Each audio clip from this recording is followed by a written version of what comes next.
Hello दोस्तों, welcome to legal flight. Haryana ADA का exam बस आने ही वाला है। आई जस्ट होप आपने ये भर दिया होगा। मैं कुछ टाइम के लिए, जब तक आपका एग्ज़ाम नहीं होता है तब तक एक सीरीज़ चलेगी। इसमें हर दिन आपको 30 क्वेश्चन मिला करेंगे। ठीक है, आज तो 21 का ही सेट है, बट कल से 30 क्वेश्चन आपको रेगुलर मिलेंगे। बट आपका रिस्पॉन्स अच्छा होना चाहिए और लाइक्स, शेयर, सब्सक्राइब आपका ज़रूर होना चाहिए, तभी मैं इस सीरीज़ को कंटिन्यू रखूँगा, वरना बीच में छोड़ दूँगा। ठीक है, ये सीरीज़ आपके लिए बहुत हेल्पफुल रहेगी उस एग्ज़ाम के लिए। तो चलिए स्टार्ट करते हैं। पहला क्वेश्चन है, सीआरपीसी इनेक्ट कब हुआ था? ऑप्शन है 25 जनवरी 1973, ऑप्शन बी है 1 अप्रैल 1973, ऑप्शन सी है 1 अप्रैल 1974, ऑप्शन डी है 25 जनवरी 1974। तो आपको टिक करना है 25 जनवरी 1974। ठीक है। Question number 2, the evidence act doesn't apply to. तो इसमें ऑप्शन है arbitration, second affidavit, C both A and B, और डी है नन ऑफ द अबव। तो आपको पता होगा कि आर्बिट्रेशन और एफिडेविट में एविडेंस एक्ट अप्लाई नहीं होता है, इसलिए ऑप्शन नंबर सी। अब आर्बिट्रेशन में जिनको नहीं पता क्यों नहीं अप्लाई होता है, तो मैं बता दूं कि आर्बिट्रेशन का मेन मतलब ही यही होता है कि जो भी डिले है उसको हम रिमूव कर सकें। और एफिडेविट में इसलिए नहीं होता क्योंकि यहां कई बार प्रिजम्पशन चल पड़ती है। ठीक है, तो इसलिए एविडेंस एक्ट को यहां इन दोनों में अप्लाई नहीं किया जाता है। अब क्वेश्चन नंबर 3 है, total chapter and section in evidence act. इस क्वेश्चन का जवाब आप खुद बताओगे, आपने कमेंट सेक्शन आप कमेंट कर देना। ठीक है, तो क्वेश्चन नंबर 4 पे आते हैं हम। The offence of theft is defined under which section of IPC? तो आपको पता होगा कि सेक्शन 378 बात करता है थेफ्ट के रिलेटेड, पर बाकी सेक्शन के बारे में भी हम बात कर लेते हैं। सेक्शन 300 बात करता है मर्डर के रिलेटेड। ठीक है, 302 इसकी पनिशमेंट बताता है। 305 बताता है abetment of suicide of child और इनसेन पर्सन। ठीक है, अबेटमेंट चाइल्ड और इनसेन। ठीक है, क्वेश्चन नंबर 5 पे आओ। सेक्शन 31 ऑफ आईपीसी किस बारे में बात करता है? तो आपको पता होगा कि सेक्शन 31 है वो बात करता है विल के बारे में।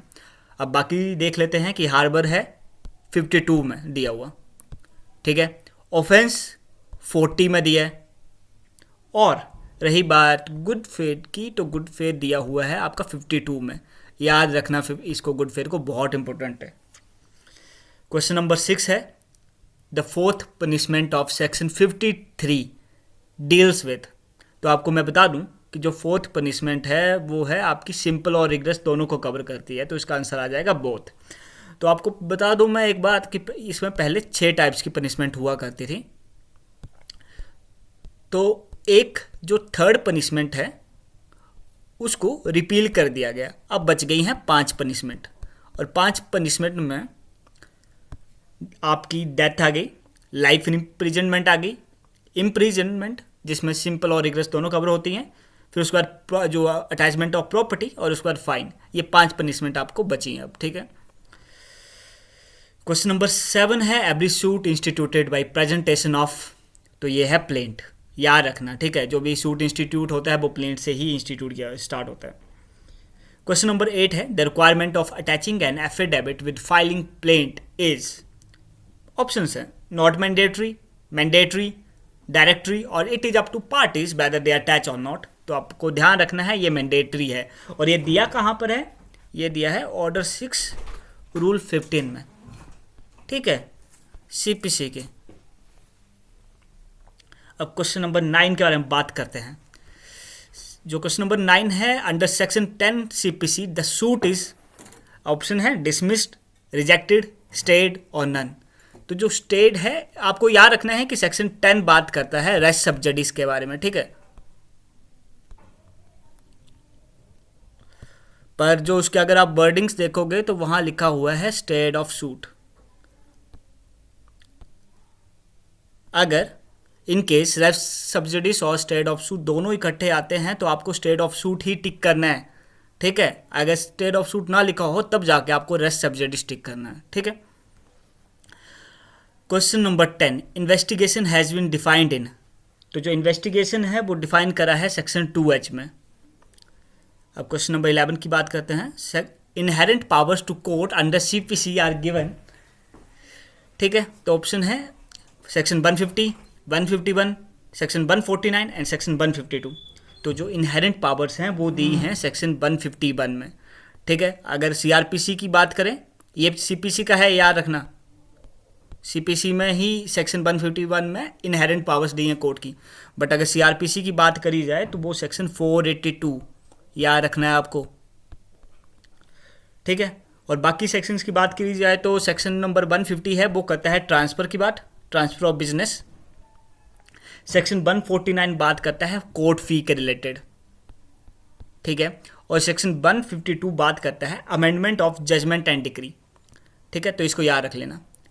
Question number 12, total number of ground for dissolution of marriage. तो ऑप्शन है 7, 8, 9, 5। तो आपको टिक करना है यहाँ पे 9 ग्राउंड्स हैं मैरिज को डिसॉल्व करने के।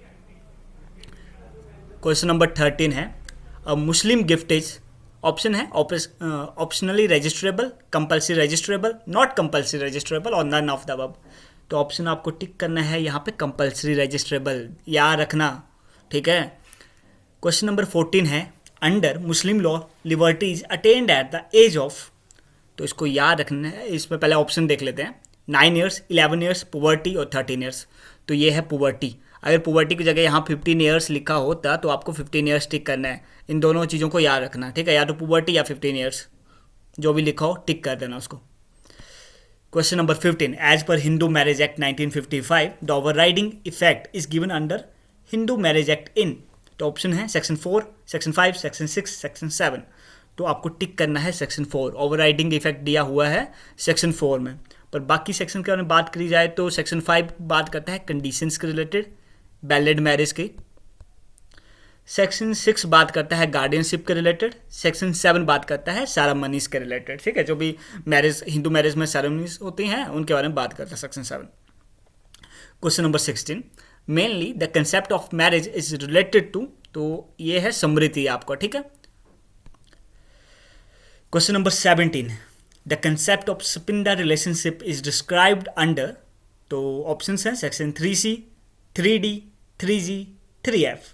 तो आपको टिक करना है यहाँ पे सेक्शन 3F, जो इसकी बात करता है स्पिंडा रिलेशनशिप के बारे में।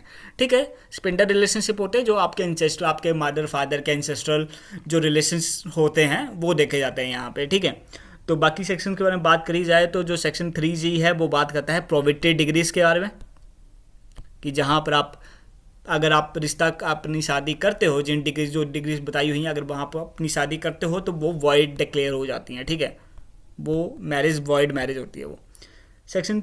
बट यहाँ भी एक एक्सेप्शन आती है, अगर कस्टम्स में दिया हुआ है तो हो सकती है, वरना अदरवाइज वो वॉइड होती है। ठीक है, सेक्शन 3D बात करता है यूट्रीन ब्लड की,